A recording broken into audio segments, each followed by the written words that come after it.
Hi everyone, are you ready to bring some fun and creative ideas into your back to school wardrobe? Sherry and I are going to tag team it for this next topic. We're excited to bring you a variety of different tutorials to do just that.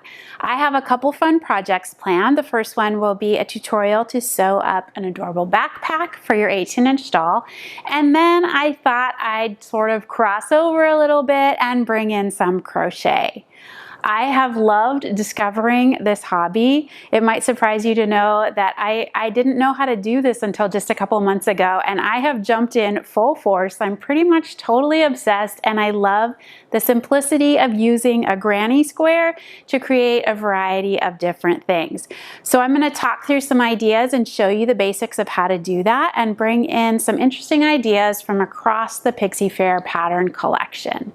Then Sherry is also going to bring in a few different tutorials using some Tilda fabrics, bringing in a vintage flair to some of those back to school looks, so you're going to want to make sure that you don't miss that. So we're both really excited to pull this together for you and invite you to join us for this course.